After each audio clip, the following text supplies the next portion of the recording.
Hello everyone.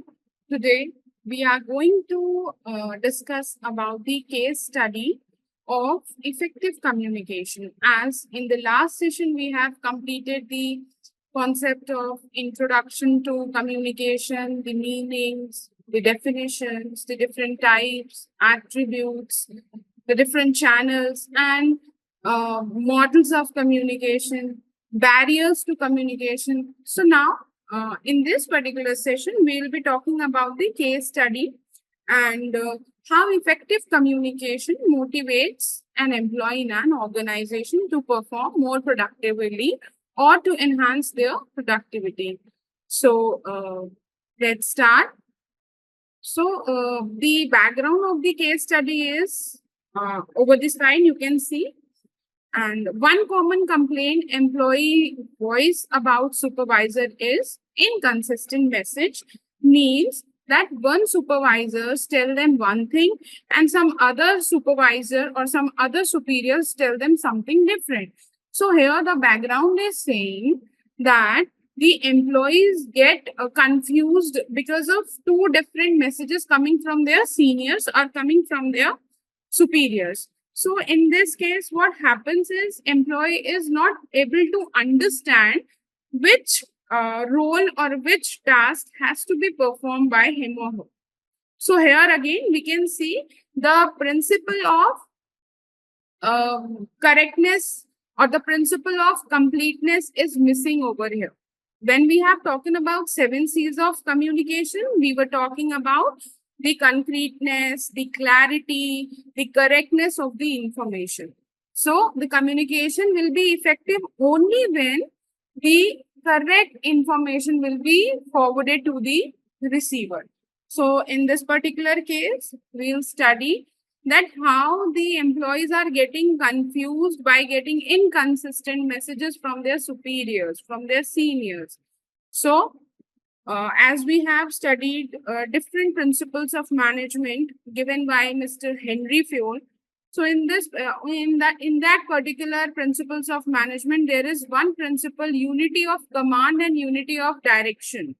So these two principles states that you have to follow the command and have to achieve the objectives accordingly. So for achieving those objectives, for accomplishing those team goals, first you have to make it very clear that there should be no role ambiguity. Role ambiguity here means that there should be no confusion between the different types of roles that has to be performed by an individual, right? So let's see what the case study is all about. So here, imagine, here the case is saying, imagine yourself as the supervisor or the manager of an employee. And as you read the case, you might get to know how much of conflict is how much of conflict is coming between the members of the team or between the employees. And accordingly, we'll go to the question one by one and then we'll start the analysis of the answers and then we'll discuss the answers for the same questions. So coming up to the case, here the employee is we are talking about the food service industry. Food service industry is also known as the hospitality sector, right? When we talk about service sectors, so there we can first I would like to mention, when we talk about service sectors include service and they give priority to service rather than on product. Why? Because we are offering services in the service sector. For example, if you are going to a doctor, you are taking the medical services, then he is performing the duties, he is treating you, he is giving you medication. So these are the services provided by a doctor to you. Similarly, when we talk about education industry, a teacher or a professor is delivering a lecture to you. So that lecture delivery is the service, right? So here in this case, we are talking about the hospitality sector. We are talking about the food service outlet, or we are talking about the food chain. Simply, we can talk about any food service outlet. So in this stewards. Stewards are the professional terms used for waiters in food production and food service industry. So here we'll be talking about the food service managers, the stewards, and the entire team who is doing the production till service, right? So let's coming up to the case. Barry is a person who is a food service manager in a particular restaurant, and Barry is responsible for supervising and managing all employees in the back of the house. Employees working in the back of the house ranges between the age of 16 years till 55 years of age groups. So in addition, the employee come from different cultural and ethnic backgrounds. And for many, English is not their primary language. So in this case, the introduction part says that there is a food service manager whose name is Barry, right? And Barry is 27 years old. So he is saying that there are a number of employees who age between 16 to 55, and they are from different ethnic and cultural backgrounds, and English is not their primary language. What does this mean? This means that, as I already mentioned, people in organization are from different diverse backgrounds, diversified cultural backgrounds, diversified ethnic groups. So when we talk about organization, it constitutes of people from different backgrounds. So there are chances that the language is different. So English may not be the primary language for them. So there are chances of language barriers. There must be chances of cultural barriers. So we'll be discussing in the entire case, right? So coming up to the introduction part of the case sled. So as I mentioned, the entire case study is based on the hospitality industry. So here, back of the house means that the Barry is talking about the back of the house. Back of the house are the service area, are the areas in the hotel industry where customers do not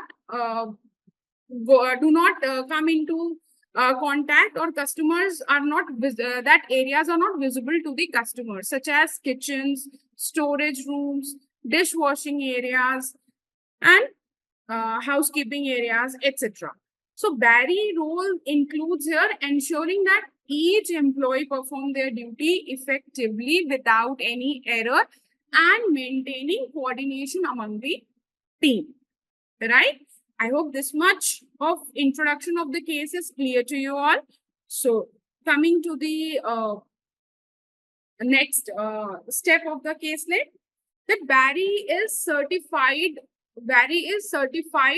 service manager. Certified service manager here means that Barry has taken a professional training in that particular in his particular domain of service, food service industry. So here you can see it is mentioned over the slide. Barry is ServSafe certified. ServSafe is the name of the certificate which he has pursued, or which he has received after completing the training, professional training, right? So Barry is ServSafe certified and tries his best to keep up with the food safety issues in the kitchen. And he admits that it's not easy. Employee receive on-the-job training about food safety basics, for example, appropriate hygiene and hand washing, time and temperature, cleaning and sanitizing. All these comes in hygiene part, right? When you are into the production industry, when you are into the service industry and you are preparing food for your customers, your audience, you have to be very mandatory. It is very mandatory that you have to take care of every hygienic things in every areas, whether it is about cleaning, whether it is about serving, whether it is about sanitization, everything, right?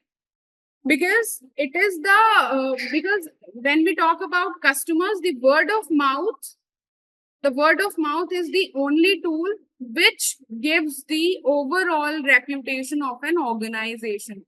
So we are talking here about the communication, and if we are not able to delight our customer, satisfy our customer in an industry. So they might pass a bad word of mouth or bad publicity as a communication to other 10 people out there. And this will totally give a bad impact on the organization's reputation, or we can say the goodwill of the company will get down, right? So we were on the hygiene part.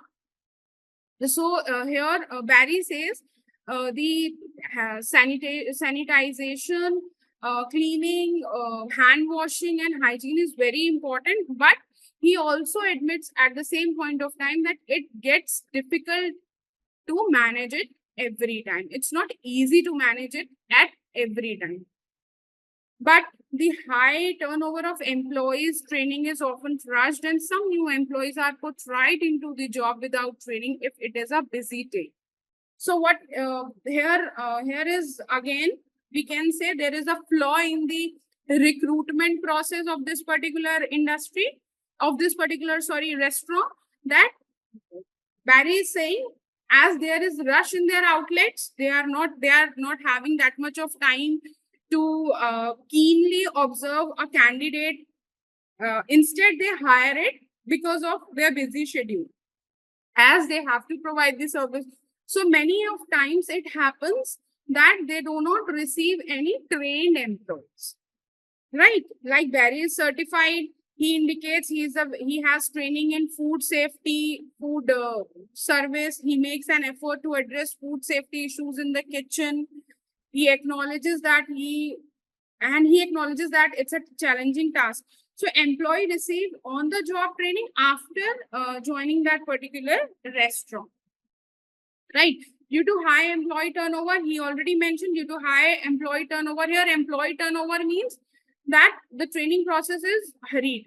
Employee turnover here means that in service industry, the working hours actually extend from 10 to 18 or 10 to 19. Like in a day in service industry, like hospitality sector is the hospitality. If we talk about hospitality, healthcare, these are the industry where an employee has to work from 10 to 18 hours.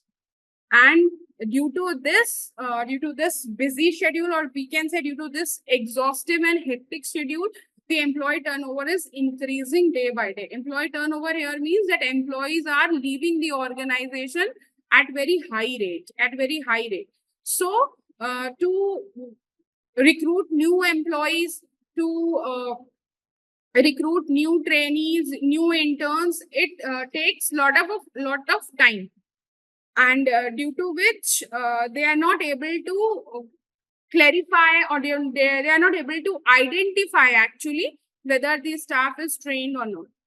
And by recruiting them, after putting them on the job, they provide them training, so that the SOPs, standard operating procedure of a particular restaurant, of a particular company is followed, right? I hope this much is clear to you all.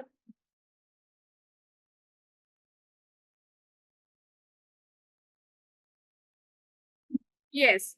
Now, after talking about the introduction and the organization, recruitment and service part, we'll be coming to the next part of the case.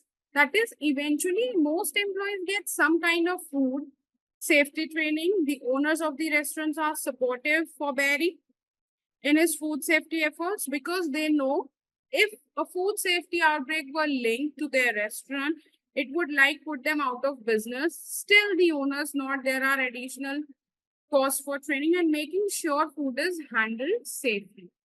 This particular paragraph of the caselet says that most of the employees, they receive food safety training. We are talking about food safety training. So the restaurant owner supports Barry in his effort. The owner of the restaurant, this paragraph says that the owner of the restaurant, they used to support Barry for his service to maintain food safety, because they understand that a food safety outbreak would ruin their entire market image, and this will impact the sale of the business. However, the owners acknowledges that there are extra costs associated with training, and then they ensure that food is handled safely. They are ready to bear that extra costs, right? Because they don't want to lose the market share or the sale of the business over there in the market. So we were talking about the safety, food safety in the restaurant. I hope like these days the buzz are going regarding the safety, food safety and hygiene of the kitchen. As nowadays there is a concept of cloud kitchen. You might be aware of the concept of cloud kitchen. So people are preparing food from their home, and they are following the channel of food delivery by associating themselves with Zomato, Swiggy, or any other delivery service company, right? So in that particular case, the Food Safety Authority of India, they used to go for the inspection part. They go and inspect their kitchen, whether they are having whether they are following the standard operating procedures of this production and service industry or not, whether the kitchen is clean, they are providing the hygiene food and service to their customers or not. If they don't provide the hygiene which are mentioned in the SOP, then their license get cancelled. So I'm just giving you this as an example that yes, food safety is mandatory, whether we are talking about in case or we are talking about in reality, right? The case which we are studying is a replica of some practical situation which has taken place, right? Um, a few days ago, you might have heard about the Burger King. The Burger King has like one customer, it is of Delhi outlet, like somewhere in Delhi. There is an outlet of Burger King, and a few customers went there. Few boys, few customers of youth, group of youth went there to have some meal, and they found in a burger there was a cockroach and a lizard. A cockroach or a lizard was found in their burger, and that has created a buzz around, like every across every news channel, and the news was coming that look, the Burger King, a so huge brand, so famous brand, is giving such food to their customers. So that means they are not preparing food in a hygienic environment. They are not giving the priority to hygiene and health of the customers. So what happened is their sale dropped down, and the customers were so demotivated. They were so upset by seeing the such behavior of the Burger King, and their sale obviously went down for few weeks. So this is the scenario when we talk about production industry, that they have to be very much careful by producing the product, by producing the food, and by providing the service of that same food also, right? So the moral behind this paragraph is that the food should be handled safely by taking into consideration everything: the hygiene, the environment, the employee who is preparing the food should be very hygienic. It's not only the workstation should be hygienic. The people who is the chefs, the person who is preparing the food should also be aware of self cleanliness, right?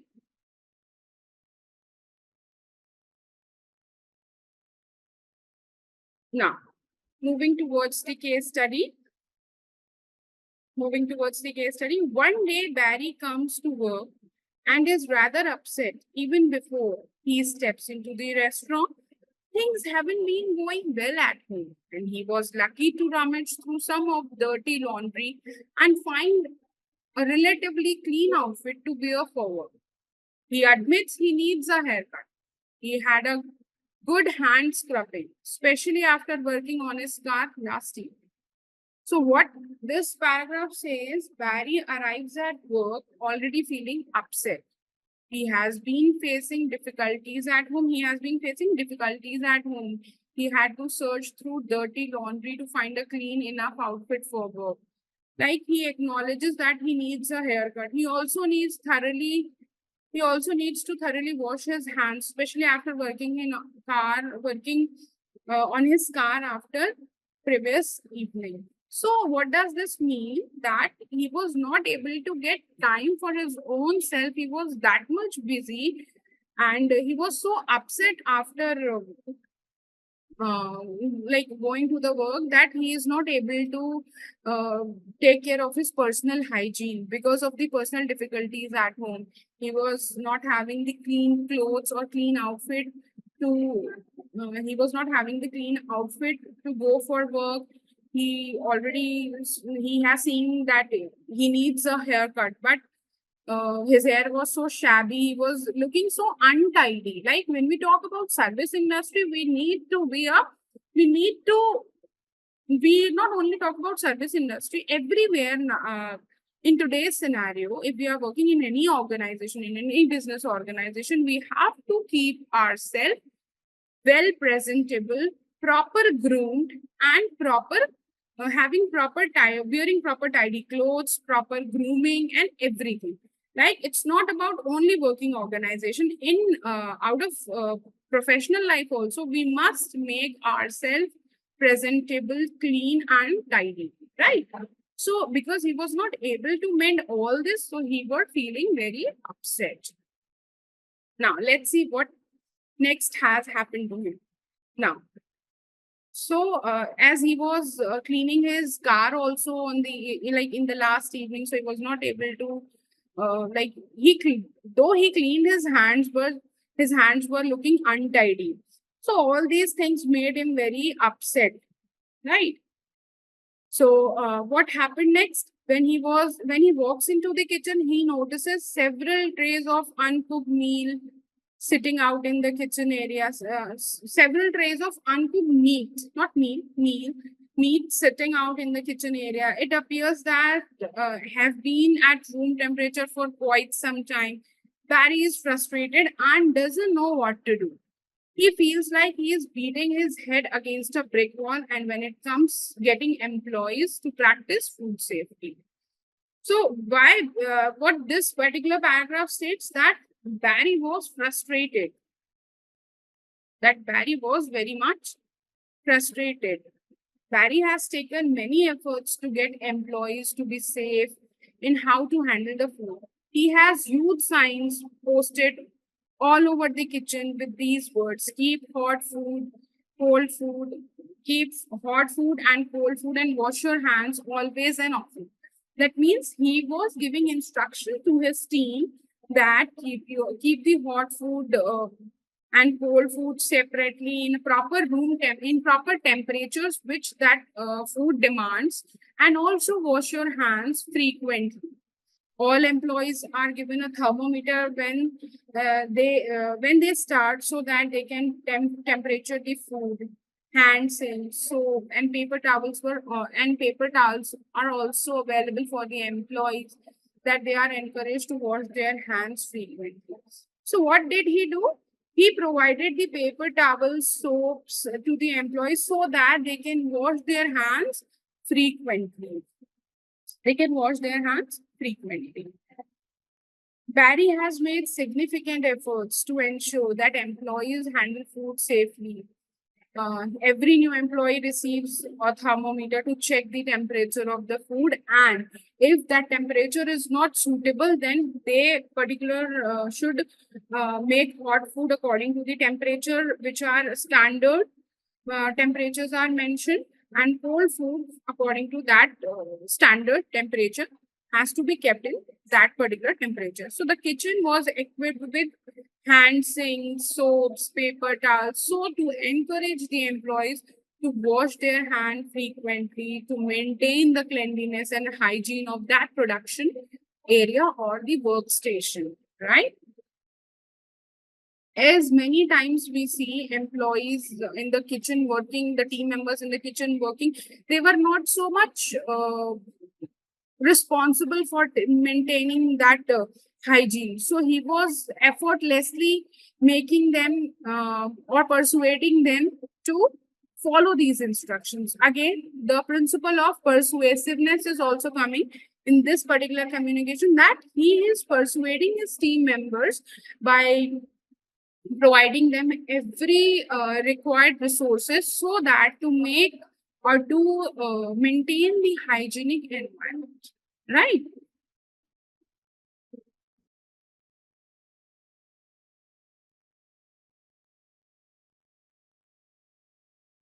Now, there are four questions which we'll be going to discuss uh, in this particular case study today.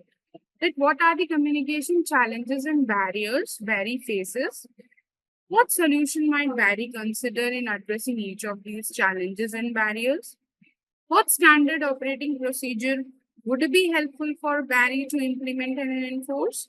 What are some ways Barry might use effective communication as a motivator for employees to follow safe food handling practices? So, these are the questions we are going to discuss. So, coming up to the very first question, what are the communication challenges and barriers Barry faces?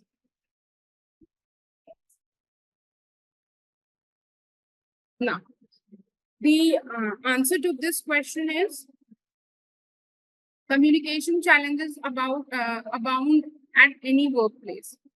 Like if there are challenges in communication, as we have discussed the barriers to communication in the last session. So here, these barriers, we can see what were the barriers in the communication, because Barry faced the common challenges in his operations were, number one, it was the language barrier. Number two was the generational, or we can say the age barriers, cultural and ethnic barriers, non-verbal challenges, emotional barriers. So these were the barriers which was faced by Barry in his operations. And due to these challenges and due to these obstacles, he was not able to complete his operation very efficiently and effectively. So we'll be discussing about this.